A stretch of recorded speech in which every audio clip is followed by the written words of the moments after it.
Before we go any further, let's confirm that Wavelab is talking to our audio interface. So once you've loaded Wavelab, you're going to come over to the File menu, and we'll talk more about these tabs that these menus are on in just a moment.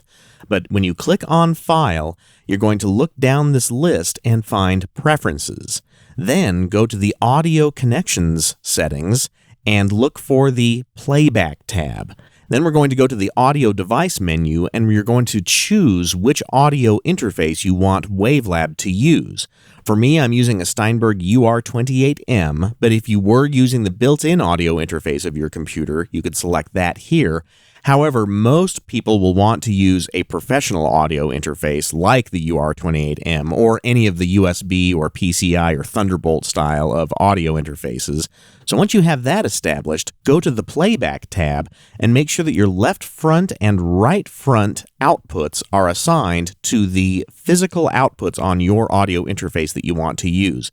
Typically, that's the output that your studio speakers are connected to. And if you have multiple outputs on your audio interface, you can select from those here. But just make sure that you're using the left and the right outputs on both the left front and right front output destinations. Then if you plan on recording with Wavelab from the analog inputs of your audio interface, you'll need to make sure that those are established on the left and right inputs as well. And again, if you have multiple inputs on your audio interface, you'll want to remember that when you're recording from those desired inputs, you may need to change those settings here in the Recording tab. If you use multiple different audio interfaces or audio connections, you can save the settings here in the preset window, just by clicking here and choosing Save As. But now let's go to one other setting. We're going to come back to the Global Controls and click on the Audio tab. And then for the processing precision, look at the defaults. The plugin processing is 64-bit floating point, and the temporary files that you create when you do any audio editing with Wavelab are going to be in 32-bit floating point.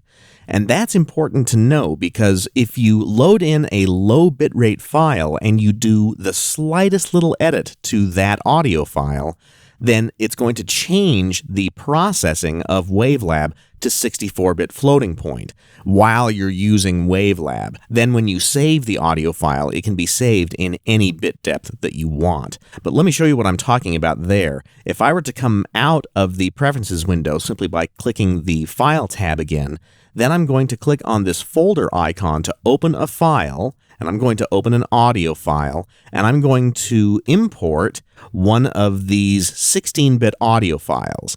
I can tell it's 16-bit because when you go back to that open window, you'll see that the sample rates and bit depths are listed here.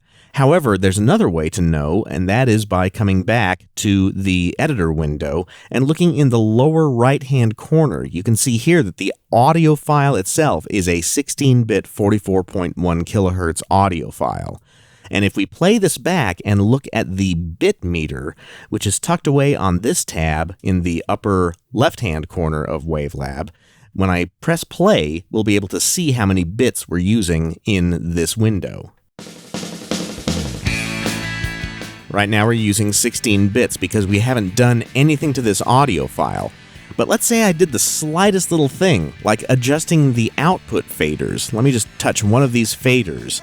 Just a slight turning down of that left fader will instantly switch the processing on that left channel to 64-bit floating point because the 64-bit F or 64-bit floating point indicator has lit up on the left channel.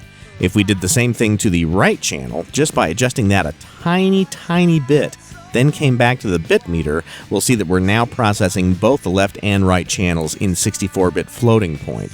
The original audio file is still in 16-bit and 44.1 kilohertz. However, any processing that we apply on this file is now going to use the 64-bit floating point bit depth instead. That gives you higher mixing precision, and it removes the rounding errors that are present in all of the digital audio formats. And again, once you've done all the processing, you can save it in any bit depth that you want. So those are the audio connections, and next let's talk about the workspace.